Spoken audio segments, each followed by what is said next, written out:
And we are live here on the Major League Gaming main stage. Instinct and Final Boss all locked up 1-1. The crowd is on their feet. If you are a fan of gaming, a fan of Major League Gaming, you are really getting a treat tonight as we get ready for game number 3 right here in the Meadowlands. That's right, game 3, winner's bracket round 3. Winner of this series will advance to the winner's bracket finals tomorrow on MLG Championship Sunday to face off against Believe the Hype, people. Ooh. Yeah, not straight ripping, not triggers down, it's Believe the Hype. That's a beautiful shot of Construct, but I want to watch this game. It's Walshy playing Guardian Oddball. Victor X is going to open the game, grabbing the sniper, and immediately I got to go to the guy who just put up 20, and he's ripping the game with the triple. Oh, and he hits the point. Wow.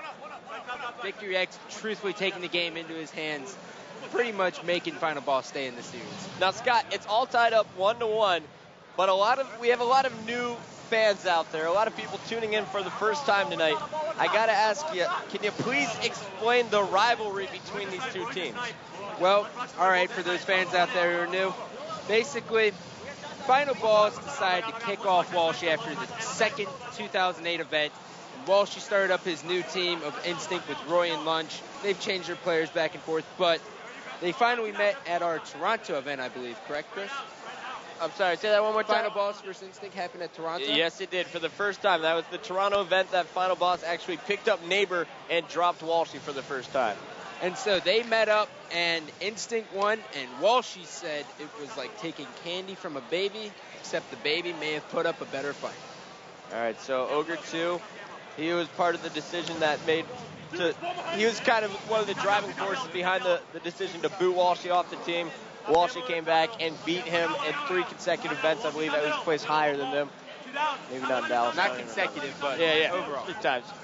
Anyway, we're watching Victor X here. He's doing big things here. 35 seconds for Final Boss. Instinct, that's what's really surprising me. They have a donut still. What's going on? You know, they haven't been in a great position at all. I mean, Final Boss is doing a great job. Neighbor's being very cautious right now. He's got the sniper just trying to keep him locked in. But Roy was able to get the ball. Great play by Roy.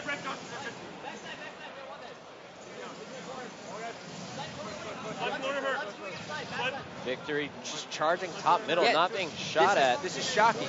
This is not the Instinct I'm used to. Normally, Instinct is constantly putting pressure in top mid, keeping everyone back, but apparently they didn't see Victory. Well, I think they were focused on the camo more. They were going to let Victory do his thing because Neighbor is going to get the power weapons. They're going to go after the power-ups and the power weapons here. And I think we got a special treat for everyone up here. Hey, guys. How's it going? Who is that, Scott? I think that is Sunny Dance. Hey, guys. So this has been amazing. I've been down there pushing buttons and talking to you and watching this, and I couldn't stop myself. I had to come up and say, hey, the crowd stood on their feet that whole commercial break. Everybody seems to be heavily rooting for Instinct, but there's some Ogre fans in the back. There's about 300 people behind the main stage sitting on the floor. This is the most energy I've ever seen in MLG, but it's just incredible. I just want to come up here for a minute and comment on it because it's just insane. And right now we're checking out. Oh, hey, that's my beautiful That's Sunny. Surprise. How's it going, guys? Rub it for luck. But the first event of the year. Boy, Farouk's back, but sucker, take it, get up. You snooze, you lose, baby.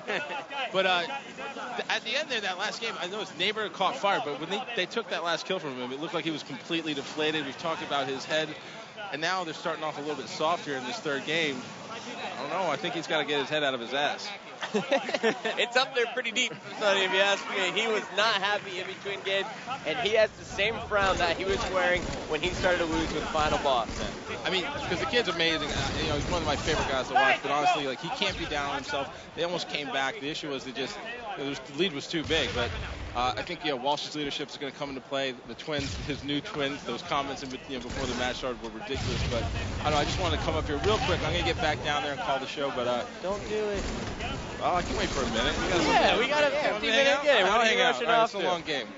But I got to say, I'm impressed with the Final Boss squad. I didn't expect this much necessarily early on. I thought maybe there were going to be some issues. Mackeo's been solid, and you know what is interesting is he's communicating a bit. He's taking that leadership role a little bit because sometimes Ogre 2 gets into the zone and stops talking, and they don't have a coach. Yeah, what's that all about? You know, if you're final boss, do you go after Coach of the Season, Sonny? I don't know. I think these guys are pretty good, you know, but I think, again, it's that mental game. It's that somebody to remind you, to point things out to you, because nobody can watch 4 screens at once. You know what I mean? If you're in the game, when you're down, you can look back and forth, but you have to have somebody who's going back and forth, I think. But I don't know, maybe they couldn't find somebody they liked. Mantrain's obviously playing on the Incredibles. You know, JT Bravo was And that's them. an incredible decision on his Oh, part, yeah. huh? Well, what are you going to do about that? I got to say, that was upsetting to me. Watching that, not one of the high points in the history league, just in my opinion, because it seemed like one team was trying and the other, part of that team was here to have fun. The other part didn't really care. You know, I wouldn't even say that part of this team was just determined to have fun. It was just final boss. Yeah. Demolish. The other half was just wasting our time. Thanks, Dan.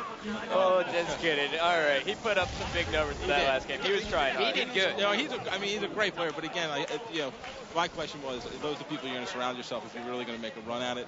Yeah. And I think a lot of people are going to be saying after this series, well, maybe you should have just stuck with final boss, because you got to wonder if the duo had stuck together. You know, not that they're out of there, but they're still in the winner's bracket, obviously. But would people say maybe Ogre 1 held Ogre 2 back? Well, you just asked it. I don't know, but it's, I don't know. It's exciting. 2009 so far is off to an incredible start. This is a record event. Obviously, more people than we've ever seen at an event. I don't know. I'm just loving it. You know, we're back here in the Meadowlands. We're close to home, but I got to ask you, Meadowlands, last year, it was the first event in Halo 3, so I was expecting some upsets. Right. Did you expect a number of upsets here this weekend that we've seen? Okay, so I'm going to be honest, and we talked a lot about Triggers Down coming into it and how many people had them doing really well. I questioned the chemistry on the team a little bit. New squad, new lineup. Hysteria has really blown up on the scene, and maybe a little bit of ego there with that, which is understandable, but it's 4 guys playing together. It's 2 halves, 2 different teams coming together, but I think they'll rebound. But that was surprising to me. But then when I saw who did it and what they've done since then, believe the hype. Clutch comes up to me after I walk out of the bathroom, and he's like, "Do you know who I am?" And I laughed, and I was like, "Do now." He's like, "I'm Clutch. I believe the hype, and we're gonna win. We're gonna keep winning. We can beat anybody." I mean, he walked up to me with confidence. He's just like, "You don't understand how hard we practice. We play every day. We're getting ready for this, and you know what? Online superstars, that's BS. We're going to crush. We're a LAN team now."